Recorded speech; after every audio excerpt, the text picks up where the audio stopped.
Bucky's Basement.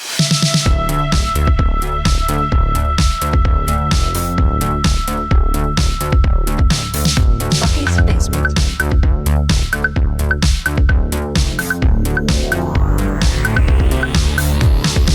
Welcome to this week's episode of Bucky's Basement. I'm Bucky, and as always in the basement with me today, I have Oldboy. Watch out now. And Juicebox. Day drinking requires a low APV. And that's what we're doing. We are day drinking on a Saturday and bringing you podcast episodes in between our episodes of Nic Cage, where we review movies in chronological order, specifically of the Nic Cage variety. We bring you episodes called Fast Pitch, and that is why we're here today, is to give you another fast pitch. Before we can get into our fast pitch, we always bring some things to the table because these are fun episodes. They're for us, they're for you. You absolutely love them, but we want to fill a little bit of time in the beginning with parts of our lives, things that happen that are maybe meaningful to us. Well, I'm going to share a story with you guys. I'll try to make it short. So I'm on a group chat and we play a game called Is It Caked? And it's basically like big asses. That's the whole thing. What? Yeah. Anyway, so my wife put one on there and it's all these sheeps, like sheared sheeps and their asses. And it's just huge sheep asses. Okay. Okay. And I didn't realize WhatsApp saves it to my picture gallery. So anyway, I'm at this work thing in Dallas. I'm in this restaurant. We're picking up all this food. It's me and my boss, and he's like, "Do you have the order number?" I was like, "Yeah, hold on." I took a picture of it. So I opened my gallery, and it's all these sheep asses, and you couldn't not see them. And my boss looks at me, and I don't know what's going through his head, but I couldn't think of a reason why I have all these sheep asses that he would even buy. Like I was just You like, didn't tell him that you and your wife have a sheep fetish? No. Something. I'm sure that? he assumed. Like, I'm sure he assumes that now. But I mean, he doesn't know my wife had put those on there. Yeah. First of all, you said he assumes that now. I'm like, there is no way he knew your wife sent you pictures. No, he had no idea. On your phone of animal asses. I wish. Hold on, I'm gonna pull one up. I'm gonna pull one up. Why do you still have this on your phone? Well, I erased them from my gallery. I didn't realize, but look. You think you would have learned your lesson? Look at these. No. Look at these fucking asses, Wow. dude. Anyway, that looks real. It's weirdly real. I just want to imagine you panicking and just being like, trying to think of an excuse and then just being like, I'm just in a sheep ass. Well, it was more like I was just defeated. Bestiality is more like it. We made eye contact. Right, yeah. It was. I was just closed my phone and just said nothing. I was like, you made eye contact and saw that person die on the side the inside a little bit. He kind of bit. gave me a smile, like, "What are you into?" And I was like, "It's not." What do you think he's into? What if he goes gave home? You a smile? Is he married? What if he goes home and to his wife and he's like, "Oh boy, it's into the same thing we are." Look at these. Double date time. No, I don't want to see that. Yeah, you do. No, I don't. Don't lie. All right. Anyway, that's all I got. It's an embarrassing sheep ass story. Sheep ass. I mean, I never knew. I mean, kind Never of getting the never lonely. knew they had giant butt cheeks. Dude, I'm kind of getting the lonely farmer perspective now. Don't say that I'm getting the lonely farmer perspective. It just sounds so bad. God, It's dude. like, okay. It's not far off. Yeah. Jesus Christ. All right, so you got something better than that, Bucky? I Top that. I don't. Sucker. What's next is our exercise of doing fast pitch, and we absolutely love this every week that we get to do it. We arrange words in a certain order that we, get from a generated number, and then we arrange them into a movie title, and we get to write a movie about it. And we're going to pitch that title. And we're going to pitch that title to you. Every week, we love it when you respond to us, when you text us or comment on, one of the many podcast platforms you can find us on, or even our comments in YouTube. And you're like, that's dumb. This should have been this. I get it all the time from one certain listener. And Who? I'm just not going to say it on air, but It's his mom. It's not my mom. He responds to me, and it's some of the funniest, quirkiest shit that I didn't think about. But we only get 15 minutes to write these movies. So without further ado, what we need to do is find out how many words are in this title. And the only way to find that out is for Juicebox to use a number-generated system on his phone, but when he's waiting for that number to tick-tock, spin around, and stop, he has to make a soundbite. This is one of my favorite segments that we do, and Oldboy each and every week brings the soundbite to Juicebox. He has never heard this. He is doing it the very first time. I feel like I have not done well the past few times either. It's okay. You've thrown me some curveballs. Yeah, but we're getting creative. That's what Fast Pitch is all about, is creativity. I'm just saying. I need a redemption. Can you sound like Gizmo from Gremlins? Or sing like him? Or sing like him? A Mogwai? Man, I can't even think of what he sounds like. I keep a list of sounds when they occur, and I think I saw Gremlins a while back and put it on the list. So I'm not. Wasn't the singing just a weird high pitch noise or something like that? I think so. Or no, it was like I'm gonna butcher this, but it's do you want me to spin it? You're gonna do that this time? Hold on. Let me channel it. Yeah, go ahead. All right, it's like spin it.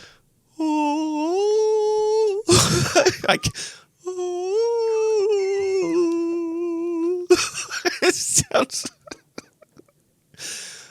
Does he? No, it's. I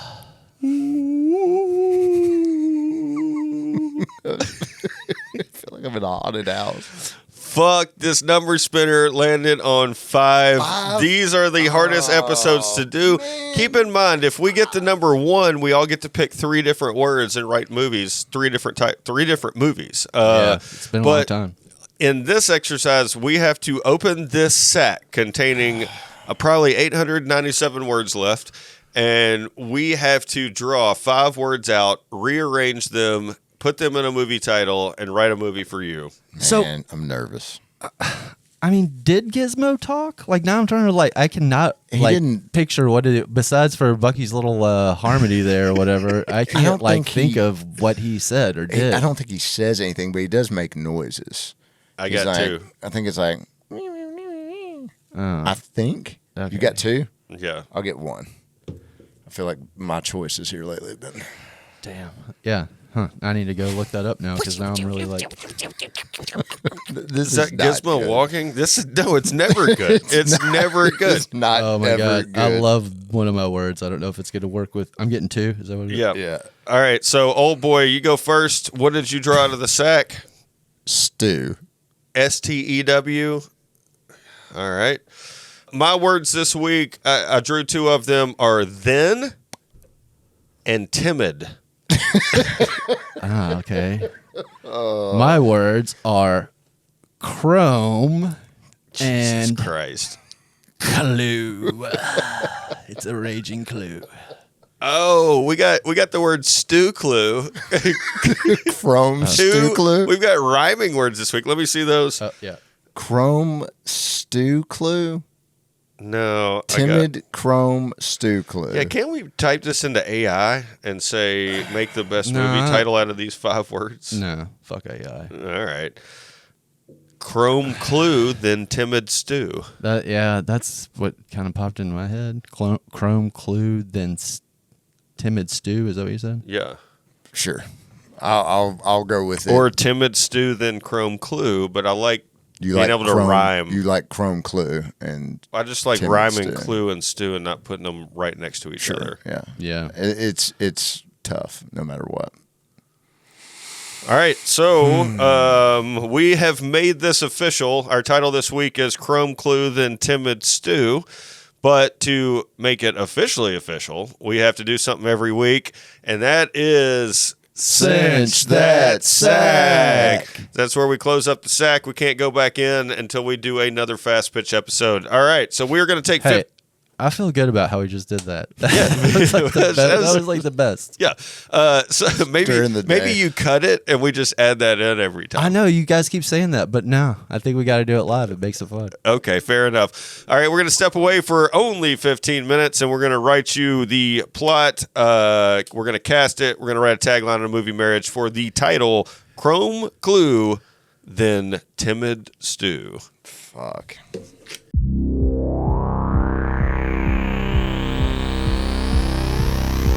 All right, we are back with our episode of Fast Pitch.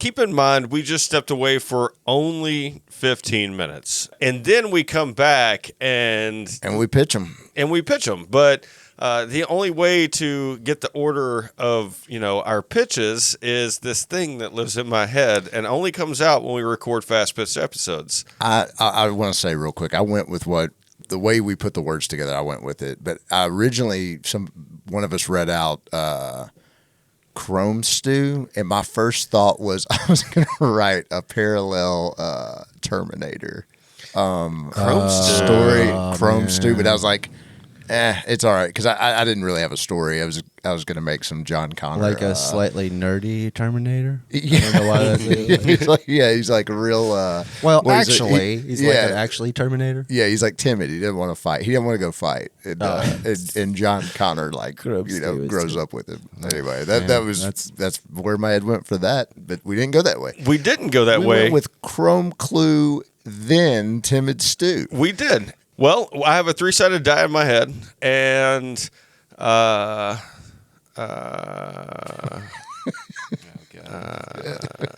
It's fucking matchstick man up in here. It landed on me. Cool. I'm going to go first this week. The order, I'm going to go ahead and give you guys. Juicebox is going to go second, and Oldboy is going to round us out. Here is my version for the title. It's very, very hard. Chrome Clue, then Timid Stew. I wish the title was "It's Very, Very Hard." That would have been easy. I think we and a good follow up to Mom One. You're right. Yep. Anyway, all right. Baxter was famous by the age of 9. He wasn't a musician or child actor, but everyone knew who he was. See, when Baxter was 8, he was a contestant on the hit show on Nickelodeon, Legends of the Hidden Temple. He made it further than any contestant on the show and was about to beat the game and win $10,000 for his family. As he went through the rooms of the temple, he found every scroll and clue he needed. He defeated the boogeymen and had made it to the last room. The whole country was watching on the edge of their seats. Baxter finally found what no one had found: the Chrome Clue.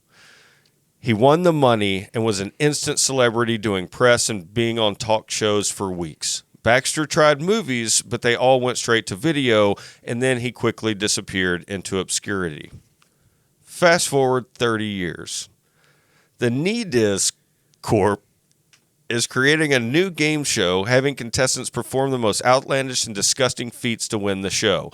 Eating bugs, going through haunted houses alone, jumping into pools with piranhas, and surviving the biggest feat of the show, eating a bowl of timid stew.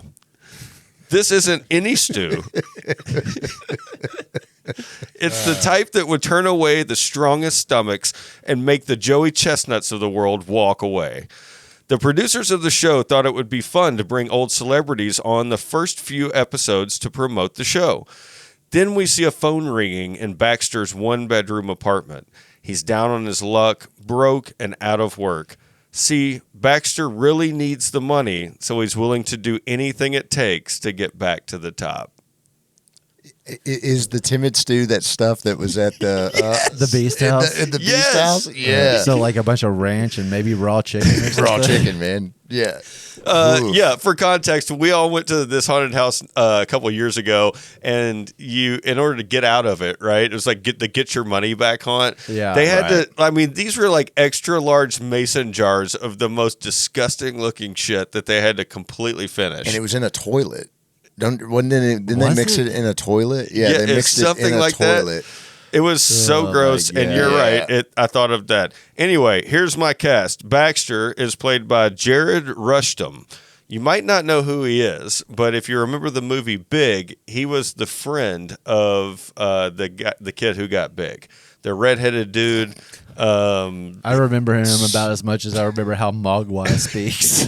Gizmo speaks. He's been in quite a few movies. Is it his birthday? No, it's not. It's not his birthday. I don't know. I just thought of this kid. He was in a couple of different things back then as a child actor. And then the guy who calls from the Disc Corp is Ben Affleck. Is that like is the NADIS Corp something you made up? Is it an acronym that you've got? The NADIS Corp is basically taking Diz and Knee and reversing them. I knew it was something. Because fuck Disney. I knew it was something goofy. Don't get us kicked off don't here, say too. Disney. I can't say it. I'm sorry. NADIS. Fuck NADIS for blocking our episode of Treasure National on Tube U. Yeah, because we really want to put that out. Anyway, the title the tagline is Chrome Clue Then Timid Stew. Fame is what you make off it. And my movie marriage is Dickie Roberts' child star in the movie called Life of Mikey. Dickie Roberts' child star. What is that? It's it has David Spade in it. Yeah, we talked it like it was like on the top 10 or something when in one of the casting movies. I felt Yeah. like. Anyway, I I've never seen it. Okay. But yeah, it's about David Spade being a child star, right? Like, Oh, the premise gotcha. of it. Okay. yeah, but he's still trying to hang on to it like later in life. Dude, I like this idea. I don't know. I like it. Okay, Yeah, I'd watch it. I get approval. Who's your cast? Oh yeah, the dude, the boy. Okay, The redheaded boy. got it. Yeah.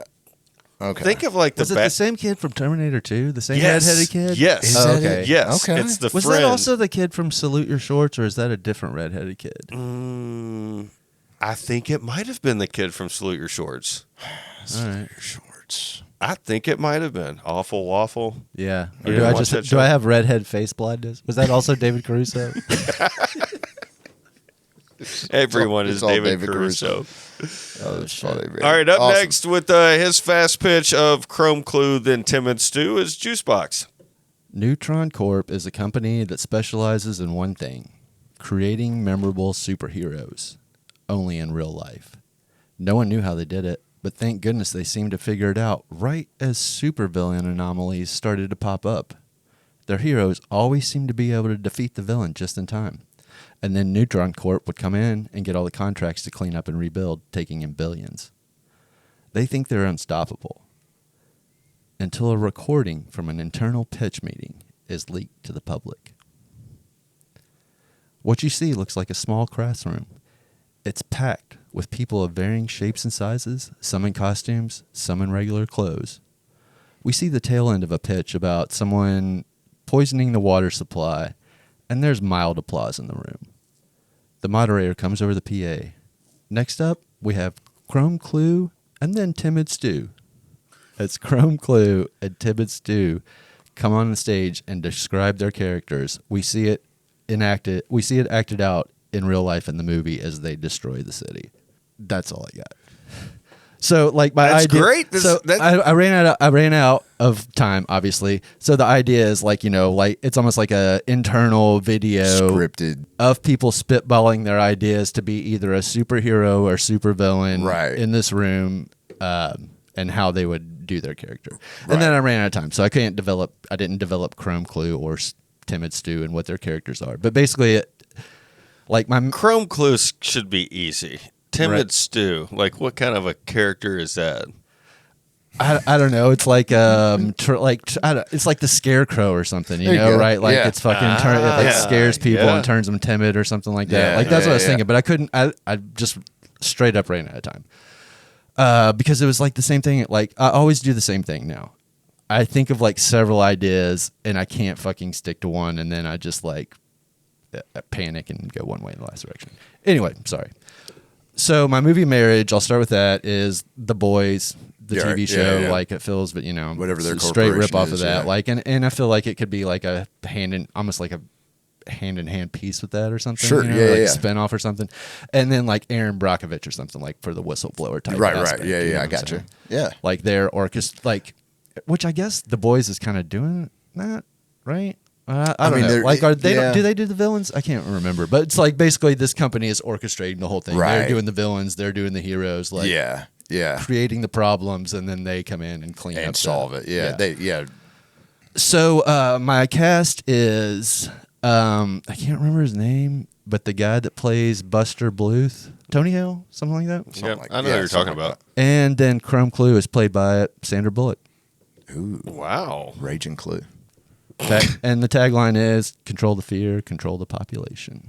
I like it, man. It's got Yeah, I don't know. What's wrong with that? Why are you doubting yourself? Because I fucking run out of time and can't like really get through the idea. Like that's what I keep doing. I can't like my issue the past few weeks is like when I hear the title, I can't latch on to something like I have before and just run with it. You know what I'm saying? Like I hear it and like three things pop into my head and I'll go down one path and I'm like, no, this ain't it. And then I'll like go back, you know. Yeah, no, I get that. I need to be more decisive. That's why the challenge is hard. It's like, you know, you only get 15 minutes, right? So you can get into a slump or writer's block or whatever it is. Yeah, like the first 7 for me are like just an anxiety panic attack inside my brain of like what I'm going to try to fucking put out. You're not alone though, man. Like I do the same thing. It's rare I get one like solid idea and go with it the very first time. Yeah. You know what See, I mean? there has been times for me like Yeah. it just hasn't been in the past few times we've done Yeah. it, but there have been plenty of times that I'm like, as soon as I hear that title, I'm like, boom, Off to the like races. Stairway Caller. Like Yeah. I knew exactly what to do with that. Like Mom Wand, I knew exactly what to do. Yeah. I knew what to do with a Mom Wand. You're experienced. Not all of us do. All right, up third on our pitch today for the title Chrome Clue Then Timid Stew is none other than Oldboy. Oh boy. All right. Chrome Clue Then Timid Stew. Val's success as the front man of Chrome Clue has dried up, hit the skids, bit the bullet. He's washed up and irrelevant in today's music scene, and no producer will touch him. Better to burn out and fade away, he thinks, but he's so faded he's barely there. He thinks of ending things, and even that doesn't go his way as he bumbles a suicide attempt and lands in a mental hospital. This, it turns out, is the floor beneath rock bottom. It's a special kind of hell, and he's being plagued by the head psych doctor, Mrs. O'Reilly. Once she finds out he's a has-been, she turns up her mind games and is hyper intent on destroying what is left of him. But this eagerness awakens something in Val. It stirs his creative spirit, and he begins channeling his anti-authority attitude that propelled him to stardom to begin with. He even starts making music inside the hospital with makeshift instruments and forms a ragtag band in the inside. Timid Stew, a name based off a lunch revolt over the never-ending changing menu. But Mrs. O'Reilly will not tolerate this rebelliousness in her hospital, and a battle between the two is inevitable. It's going to be a showdown. That's my tagline, too. I've got Christian Slater as Val, and I've got Winona Ryder as Mrs. O'Reilly. And because I really like them in Heathers. And clearly my marriage is One Flew Over the Cuckoo's Nest and The Wrestler and School of Rock. That's it. Okay, so I like this idea. I got the One Flew Over the Cuckoo's Nest vibe. Oh, yeah. I have to say, I was really waiting for part 3 of Gloom. Gloom of Who Slapped? Yeah. No, not Gloom of Who Slapped. The Heart of the Darkness thing? Yeah, Shelter Our Darkness in Chicago. Shit. The I could've gone that way. past two 5 words have been your sequels. You're right. Damn. Sorry. No, I'm it going would to have cut this been. out. But I was just like, it would that's have what I been- was totally oh, like that's where you're anticipating. going? That's what I was totally anticipating was the Damn. fucking The part third 3 of that. Part 3. I've got 2 part 3s coming up. Gloom of Who Slapped part 3 and the Shelter Our Darkness. God. But that's it. It's Oh, basically. no. Yeah. Yeah. Oh, okay. You have 2 sequels. I have 2. That's right. Yeah. All right. Part 3s. All right. Shit. Yeah, I mean, it's One Flew Over the Cuckoo's Nest, and it's with a punk rock. Yeah. No, Soundtrack, I like it. you know what I mean? I like it. Yeah. Easy to And follow. Very well Bring written. Christian Slater back and Winona Ryder, put him. Yeah, I got lucky. I got lucky on this one, but it's nothing new. It's Hell nothing yeah. original. No, it's It's pretty still incredible. Yeah, it's a good you idea. can picture, I can. Yeah, totally. definitely picture it. All right, so now we have one more. That is Chat Smith, our resident AI friend here on Bucky's Basement, is going to tell you about their version of Chrome Clue Then Timid Stew. All right, so it's typing now. So Christian Slater went with the moniker Chrome Clue. Sorry. That was his rock name? that was his band's name. Oh, I thought His it was band's him. He was the lead singer of Clue. Yeah, of Yeah. Chrome Clue, Okay. and then inside it's Timid. You thought he was like I the knew- he was no. like the Weeknd or like Tame Impala. It was just one person that was like The first thing that I thought about when I went out there was Oldboy's going to write about a band or two different Really? bands. I don't know. It's like a music thing. I was like, I almost wrote Chrome, Clue, then Timid Stew. I almost wrote a band thing and then a band thing. But then I got the idea of Chrome Clue. I don't know why it reminded me of Legends of the Hidden Temple. I don't know. Both you guys' ideas are awesome. I liked on with the computer bullshit. Yeah, all right, here we go. Chrome Clue Then Timid Stew pitch. In a neon-soaked future where memories are harvested and repackaged, former detective Clue Chrome, Nic Cage, stumbles upon a strange data fragment, a recipe for timid stew. At first, it looks like nonsense, but as he digs deeper, he realizes the stew was engineered as a biochemical weapon, a comfort food designed to keep the masses docile. Teaming up with Lila Vex, Aubrey Plaza, a renegade hacker chef who knows the recipe's origins, Chrome races against a ruthless corporate enforcer, Director Vol, Mahershala Ali, and his cold-blooded operative, Juno the Ladle Graves, Anya Taylor-Joy. With every clue they uncover, the line between taste and control blurs, and the stew's final ingredient might just be Clue's own fractured past. Wow. I mean, the shit does learn. It does learn, but like I've switched phones, so I don't think any of my But your account, the Yeah, I GPT guess you're account, right. Oh, this Yeah. motherfucker. Unless you go knows- in- this guy you have knows. to go in and like set it, like tell it to erase to the erase history the or whatever. stuff. Yeah. Well, it wasn't bad. It wasn't bad. I could see I do it. like the idea of the stew, like to Control brainwash them. the masses, like there's a drug in it or Yeah, something like that. I I do mean, it too. feels like that's not far from reality. Kraft mac and cheese. Yeah, that's what it is in the future. Speaking of the future, we do these episodes every single week for you guys. We are excited to bring it here. Please feel free to follow us, obviously, on your favorite podcast network if you're listening. If you're on YouTube, we're on podcast networks. If you're on podcast networks, we're on YouTube. And we do these episodes. They're incredibly produced. All we ask is that you like, rate, subscribe. Tell 50 of your friends to follow at Bucky's Yeah. Basement on Blow us a Instagram kiss. so we can get 1,000 followers and go live again where they cut us off. And everybody should email Disney and tell them to unblock our National Treasure video. Yeah, dude. Everybody's trying to keep us down, and we're just trying to keep you happy. So thank you so much for listening every week. Get out in the streets. Ask people. Dude, is that our new tagline? It might be. Everybody's trying to keep you down, and we're just trying to keep you happy. Yeah. That's it.